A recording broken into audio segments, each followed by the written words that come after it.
오늘의 헤드라인입니다. 문재인 대통령은 2020년 과학기술인 정보방송통신인 신년 인사회 서면 축사를 통해서 기초과학 투자로 변화를 체감할 수 있도록 하겠다고 말했습니다. 이번 신년 인사회에는 최규영 과학기술정보통신부 장관을 비롯해 과학기술 정보방송통신계 주요 인사 700여 명이 참석했습니다. 미 항공우주국 나사가 아르테미스 달 탐사 임무 등에 투입할 새 우주인 11명을 선발했습니다. 의사 출신의 한국계 미국인 조니 김 씨도 1600대 1의 경쟁률을 뚫고 발탁됐습니다. 과산화수소는 반도체 생산에 사용하는 중요한 소재지만 생산 방식이 복잡하고 환경 오염 우려가 있습니다. 국내 연구진이 이런 단점을 보완해서 과산화수소를 쉽고 저렴하게 생산할 수 있는 기술을 개발했습니다.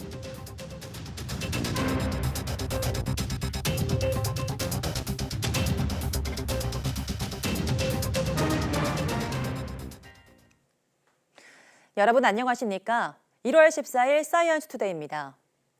문재인 대통령이 기초과학 분야에 더 과감한 투자로 확실한 변화를 체감할 수 있도록 하겠다고 말했습니다.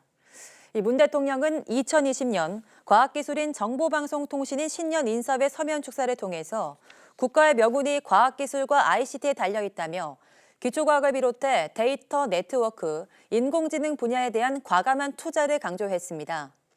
이번 신년 인사회에는 최규영 과학기술정보통신부 장관을 비롯해 이공주 대통령 비서실 과학기술보좌관과 김병자 과총회장 등 과학기술정보방송통신계 주요 인사 700여 명이 참석했습니다. 그럼 이어서 최규영 과학기술정보통신부 장관의 말 직접 들어보시겠습니다. 앞으로 10년 이공계의 역할이 매우 중요합니다. 그래서 우리 과학기술정보통신부가 여러분들과 함께 10년을 만들어 나가겠습니다. 여러분들 모두 건승하시기를 바랍니다. 새해 복 많이 받으십시오. 미 항공우주국 나사가 오는 2024년 아르테미스 달 탐사 임무 등에 투입할 새 우주인 11명을 선발했습니다. 여기에 1600대 1의 경쟁률을 뚫고 한국계 의사 출신 조니 김 씨가 포함됐습니다. 이성규 기자입니다. 11명을 뽑은 나사 우주인 선발에 참여한 지원자는 18,000여 명. 경쟁률 1600대 1을 훌쩍 넘습니다. 이 가운데 눈에 띄는 인물은 한국계 미국인 36살 조니 김 씨입니다. 김 씨는 1980년대 한국인 아버지가 미국에 이민 오면서 미국에서 태어나 자랐습니다. 미 해군 특전단 네이비시를 거쳐 하버드 의대에서 박사학위를 딴 김 씨는 매사추세츠 종합병원에서 레지던트로 근무했습니다. 이후 김 씨는 2017년 나사에 합류했습니다. I fundamentally believed in the NASA mission of advancing our space frontier, all the while developing innovation and new technologies that would benefit all of humankind. 김 씨는 지난 2년간 아르테미스 달 탐사를 위한 훈련을 마치고 우주비행사로 선발됐습니다. 나사는 이번에 선발한 우주인을 국제우주정거장에 우선 투입해 훈련할 계획입니다. 이후 2024년 예정된 달 유인 탐사와 2030년대 화성 유인 탐사 등에 투입할 계획입니다. 나사는 오는 2024년 여성 우주인 1명을 포함해 우주인 3명을 달에 보낼 예정입니다. YTN 사이언스 이성규입니다. 지난해 일본의 수출 규제로 반도체 생산에 사용하는 불화수소 수급에 빨간불이 켜지면서 국내 반도체 산업이 크게 위협을 받았는데요. 이 반도체를 만드는 데 있어서 불화수소만큼 중요한 것이 과산화수소입니다. 그런데 국내 연구진이 이 과산화수소를 기존보다 쉽고 저렴하게 생산할 수 있는 기술을 개발했습니다. 이혜리 기자입니다. 과산화수소는 불화수소와 마찬가지로 반도체 생산에 사용하는 중요한 소재입니다. 다행히 과산화수소는 국내 수급이 가능해 일본의 수출 규제 당시 큰 타격을 입진 않았습니다. 하지만 현재 사용하고 있는 과산화수소 생산 방식은 복잡하고 친환경과는 거리가 멉니다. 그런데 국내 연구진이 이런 단점을 보완할 수 있는 기술을 개발했습니다. 화학산업에서 굉장히 중요한 과산화수소를 아주 싸게 만들 수 있는 그런 새로운 촉매를 개발한 연구 결과입니다. 핵심은 과산화수소를 생산하는 과정에서 사용하는 새로운 촉매입니다. 산소가 녹아있는 물에 이 촉매를 넣고 전기를 가하면 과산화수소가 만들어지는 겁니다. 촉매 1kg으로 하루 340kg 이상의 과산화수소를 생산할 수 있습니다. 기존의 생산 방식보다 효율이 8배 이상 높습니다. 공정은 굉장히 간단하고 사용하는 촉매는 고체니까 고체 위에 액체와 기체를 흘리면서 과산화수소를 만드니까 이 촉매는 계속 다시 사용할 수 있습니다. 촉매 재료가 되는 코발트는 기존의 귀금속 촉매보다 저렴해 경제성이 높습니다. 또 부산물이 발생하지 않아 친환경적입니다. 연구팀은 실제 산업 현장에 이 기술이 적용될 수 있도록 상용화에 주력할 계획입니다. YTN 사이언스 이혜리입니다. 미국에서 열린 세계 최대 가전전시회 CES에서 이 차세대 디스플레이인 마이크로 LED가 주목받았는데요. 꿈의 디스플레이로 불리는 마이크로 LED 생산성을 최대 1000배까지 높일 수 있는 기술을 우리 연구진이 개발했습니다. 이정우 기자입니다. 디스플레이를 자유자재로 만들 수 있어 차세대 꿈의 디스플레이로 주목받는 마이크로 LED. 기존 OLED 유기 발광 다이오드보다 반응 속도와 발광 효율, 내구성이 뛰어나 디스플레이 가운데 최고 성능을 자랑하고 있습니다. 무기물로서 제작이 되기 때문에 외부 환경 요인에 대해서 매우 안정적인 성격을 가지고 있습니다. 또한 매우 얇게 만들 수가 있고요. 그래서 기존의 디스플레이에 비해서 높은 신뢰성을 가지고 있는 디스플레이를 만들 수가 있습니다. 국내 연구진이 마이크로 LED의 생산성을 최대 1000배까지 획기적으로 개선할 수 있는 기술을 개발했습니다. 롤러 잉크로 판화를 찍는 것과 비슷한 기술로 디스플레이 화소마다 무기물 마이크로 LED를 배치해 OLED보다 반응 속도와 발광 효율, 내구성 등을 혁신적으로 개선했다고 밝혔습니다. 이 기술은 연구소 기업 설립을 통해 10인치급 스마트 패드 패널을 한 번에 만들 수 있는 전사 장비를 개발하고 시제품 생산 등 본격적인 상용화에 들어가게 됩니다. 100인치 이상의 대형 TV라든지 5개 광고판용 디스플레이, 그다음에 3차원 공유를 가진 디스플레이 이런 쪽에 적용이 될 것 같습니다. 현재 LCD와 OLED가 점유하고 있는 세계 디스플레이 시장. 중국의 추격이 날로 거세지는 상황에서 마이크로 LED 상용화 기술은 디스플레이 강국의 면모를 다시 알리는 계기가 되고 있습니다. YTN 이정호입니다. 의료 영역에도 5G 네트워크가 본격적으로 적용됩니다. KT와 삼성병원은 병원 전역에 기업 전용 5G 네트워크를 구축하고 5G 의료 서비스를 공동으로 개발했다고 밝혔습니다. 5G 병원 도입에 따라 병원의 디지털 병리 분석과 의료 영상 조회 등이 간편해졌습니다. 기존에는 수술에서 조직을 떼어내면 일부를 얼린 동결 절편 슬라이드를 들고 도보로 20분 거리를 이동해 다른 전문가들의 소견을 들어야 했지만 5G 네트워크를 이용하면 병원 어디에서나 고용량 병리 데이터 조회가 가능합니다. 이와 함께 암치료법인 양성자 치료 정보를 조회하기 위해 교수 사무실에서 파일을 내려받아 1km를 이동해 종양 위치와 치료 계획이 일치하는지 확인해야 했지만 이 역시 5G 네트워크로 영상을 전송해 바로 확인할 수 있게 됩니다. 오늘은 중북부 지역에 한파주의보가 내려진 가운데 영하권의 추위가 이어지고 있습니다. 기상청은 북쪽 찬 공기와 남서쪽에서 유입되는 따뜻한 공기가 만나면서 오늘 낮까지 서해안과 남해안에는 눈이 내리겠다고 밝혔습니다. 남해안과 지리산 부근에는 오후까지 5mm 안팎의 비나 1cm 안팎의 눈이 내려 쌓이겠고 제주 산간에는 대설주의보가 내려진 가운데 최고 15cm의 폭설이 쏟아지겠습니다. 낮 기온은 서울 2도, 대전 4도, 광주 6도, 대구 5도로 어제와 비슷하거나 조금 높겠습니다. 한라산에 대설주의보가 발효돼서 등반과 일부 산간도로 차량 운행이 제한되고 있습니다.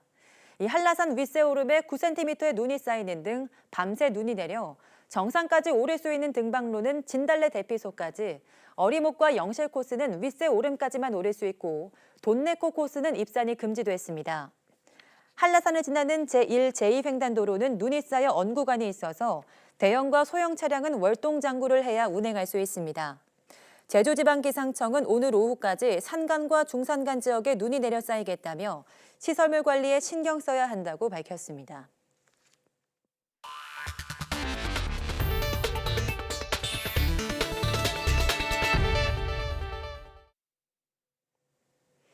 수질 개선 사업이 진행 중인 새만금호의 오염이 갈수록 심화하고 있다는 환경단체 주장이 나왔습니다. 전북 녹색연합에 따르면 지난달 새만금호 13개 지점의 수질 평균값은 화학적 산소 요구량 COD 기준으로 리터당 9.7mg을 기록했습니다. 공업 용수로도 사용하기 힘든 수질 6등급에 육박한 겁니다. 녹색연합은 이번 수질 측정 결과가 조사를 시작한 2005년 이후 최악이라고 설명했습니다. 녹색연합은 4조 원이 넘는 막대한 예산을 붓고도 수질은 계속 악화하고 있고 사업 실패가 명확하게 드러난 만큼 하루빨리 해수 유통 확대로 새만금 물관리 계획을 변경해야 한다고 주장했습니다. 중국 정부가 우한에서 발생한 집단 폐렴의 원인을 신종 코로나 바이러스로 판정한 뒤 유전자 정보까지 공개하면서 전염 공포는 다소 누그러지게 됐습니다. 하지만 중국의 다른 지역에서 또 중증 폐렴 환자가 발생하는 등 여전히 불안한 상태가 계속되고 있습니다. 베이징에서 강성웅 특파원이 보도합니다. 중국 질병통제예방센터가 공개한 우한의 집단 폐렴을 일으킨 바이러스의 현미경 사진입니다. 원 주변에 작은 알갱이들이 둘러져 있는 왕관 모양의 신종 베타형 코로나 바이러스입니다. 국제 인플루엔자 유전자 데이터베이스 G사이드의 유전자 서열 정보도 모두 공개됐습니다. 世界卫生组织12号发表声明称，已经收到中国分享的从武汉不明原因病毒性肺炎病例中检测到的新型冠状病毒基因序列信息。 이로써 의심 환자들의 우한 폐렴 여부를 간단히 판정할 수 있게 돼 전염 공포는 줄었습니다. 세계보건기구도 이번 폐렴이 수산시장 한 곳에 국한돼 있고 사람 간 전염은 안 된다고 밝혔습니다. 하지만 AFP통신은 폐쇄된 화난 수산시장에 대한 방역 조치가 허술하다고 보도했습니다. 수산시장 건물의 일부 식당이 여전히 영업을 하고 있고 수산시장에 사람들도 드나들고 있다는 겁니다. 홍콩에서는 마스크가 동인할 지경인데 발병지의 행인은 마스크조차 쓰지 않고 있다는 점도 지적했습니다. 이런 가운데 중국 남부의 선전시에서 또 다른 중증 폐렴 환자가 발생했습니다. 선전시 보건당국은 환자가 중환자실에 입원해 있으며 우한 폐렴과는 관계가 없다고 밝혔습니다. 중국의 전염병 대응 능력이 개선되고는 있지만 춘제 대이동이 이미 시작된 데다 변종 바이러스의 출현도 안심할 수 없어서 불안감은 계속되고 있습니다. 베이징에서 YTN 강성웅입니다. 세계보건기구 WHO가 중국 우한에서 발생한 폐렴의 원인으로 지목한 신종 코로나 바이러스가 태국에서도 확인됐습니다. WHO는 상황에 따라 긴급 위원회를 소집할 가능성도 있다고 밝혔습니다. 조승희 기자가 보도합니다. 동남아시아 태국에서도 중국 우한에서 발생한 폐렴 원인인 신종 코로나 바이러스가 확인됐습니다. WHO는 성명을 통해 지난 8일 중국 우한에서 태국 방콕으로 입국한 한 관광객이 중국 우한에서 발생한 폐렴 증상을 보였다고 전했습니다. 이 환자는 현재 병원에 입원해 치료를 받고 있으며 상태는 호전되고 있다고 전했습니다. 중국 중부 우한과 남부 광둥성 선전에 이어 바이러스가 중국 국경을 넘어서자 세계보건기구도 바짝 긴장하고 있습니다. 세계보건기구는 중국을 넘어 다른 나라에서 사례가 확인될 가능성을 예상하지 못한 것은 아니라며 태국에서 확인됐다는 보고 이후 중국과 태국의 보건관리들과 긴밀히 협업하고 있다고 강조했습니다. WHO는 신종 코로나 바이러스의 발병 원인과 중간 숙주 등을 확인하기 위해선 첫 발병지인 중국에서 조사가 계속되는 것이 중요하다고 강조했습니다. 그러면서 신종 코로나 바이러스가 확산할 경우 사무총장이 직접 긴급위원회 회의를 소집할 수도 있다고 말했습니다. 앞서 WHO는 지난 9일 중국 우한에서 집단 발병한 원인 불명의 바이러스성 폐렴을 조사한 결과 신종 코로나 바이러스로 결론 내렸습니다. 신종 코로나 바이러스가 원인으로 추정되는 이번 폐렴으로 중국에서는 지금까지 40여 명이 확진 판정을 받았으며 이 가운데 61살 남성 1명이 숨진 것으로 전해졌습니다. YTN 조승입니다. 편의점이 많은 지역에 거주하는 청소년은 비만일 가능성이 크고 게임과 TV 시청, 스마트폰 이용 시간도 비만 위험을 높이는 것으로 조사됐습니다. 보건사회연구원은 청소년의 비만 관련 요인에 대한 다층 모형 분석 보고서를 통해 고등학생 비만에는 지역과 개인, 가족 요인이 복합적으로 영향을 미치는 것으로 나타났다며 이같이 밝혔습니다. 연구팀이 지난 2013년부터 2015년까지 한국아동 청소년 패널 조사에서 고등학생 4,240명의 개인 자료를 추출해 66개 시군구의 빈곤율, 패스트푸드점과 편의점, PC방 개수 등 지역 자료를 대입해 분석한 결과 이 편의점이 유일하게 고등학생의 비만에 유의미한 영향을 미친 것으로 확인됐습니다. 보고서는 편의점이 많을수록 탄산음료와 설탕, 빵과 같은 음식의 섭취가 늘어나 청소년의 비만에 영향을 미치는 것이라고 분석했습니다. 또 게임 시간과 TV, 비디오, DVD 등 스크린 시청 시간, 휴대전화 이용 시간이 증가할수록 비만 가능성이 큰 것으로 조사됐습니다. 저출산의 영향으로 5, 60대 중장년층의 경제적 활동 참여가 더욱 요구되고 있습니다. 주변을 보면 적지 않은 나이에도 직장을 얻어서 열심히 일하는 분들이 많습니다. 인생의 이모작을 시작한 이들을 이승훈 기자가 만나봤습니다. 올해 61살인 박원규 씨는 자신의 자리가 있다는 것만으로도 하루가 즐겁습니다. 퇴직의 공포는 또래와 같았지만 그때부터 자신이 정말 하고 싶었던 게 뭔지를 고민했습니다. 자격증을 땄고 수십 장의 이력서를 뿌렸고 기관의 도움을 받아 어엿한 직장인이 됐습니다. 제일 좋은 거는 우선 사람을 늘상 만나서 대화하는 것 자체가 저는 이제 굉장히 좋고요. 그다음에 늘상 가르치고 싶다는 이 욕구가 조금 있었는데 이게 이제 발산되니까 더없이 좋은 거죠, 저는. 회사는 돈은 적게 들이고 고급 인력을 확보한 셈이라 더없이 만족합니다. 각 분야에 이제 그 해당 직무에서 30년 근무하신 분이라면 그보다 전문가가 없지 않습니까?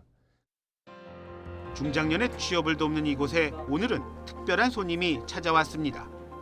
사무직만 하다 직장을 잃은 뒤 전기 기술을 배워 새 삶을 출발한 60살의 김성규 씨입니다. 막막했지만 조금 내려놓으니 그때부터는 할 수 있는 게 눈에 보였다고 말합니다. 왜요? 있었죠. 물론 이제 가면 잘할 수 있을까? 이 나이에 가서 뭘 좀 할 수 있을까 하는데 실제로 부딪히니까 몸으로 하는 거는 시작이 반이더라고요. 해보니까 가능합니다. 하지만 아직 우리 현실은 중장년에게 많은 일자리를 허락하지 않고 있습니다. 기존의 경력을 살려서 내가 희망하는 일자리는 사실은 굉장히 사막에서 바늘 찾는 것처럼 어려운 실정이거든요. 중장년 고용에 대한 우리 기업의 비약적 인식 전환이 필요할 때입니다. YTN 이승훈입니다. 최악의 산불로 기능적 멸종 위험까지 거론되는 코알라를 인접국인 뉴질랜드에 도입하자는 청원이 제기됐습니다. DPA 통신은 이 온라인 청원에 많은 사람들이 동의했다고 전했습니다. 청원을 낸 뉴질랜드인은 코알라가 다른 여러 호주의 생태종과 마찬가지로 뉴질랜드에서 번성할 수 있을 것이라면서 개방된 유칼립투스 숲에 서식하고 그 이파리를 주로 먹기 때문에 뉴질랜드 생태계를 해치지도 않을 것이라고 밝혔습니다. 현재 뉴질랜드에는 유칼립투스 숲 면적이 3만 헥타르에 이르는 것으로 알려졌습니다. 이에 대해 호주의 코알라 전문가들은 외래종 도입은 토착 동물을 포함한 기존 생태계 전반에 영향을 미치기 때문에 바람직하지 않고 현실적이지도 않다고 지적했습니다.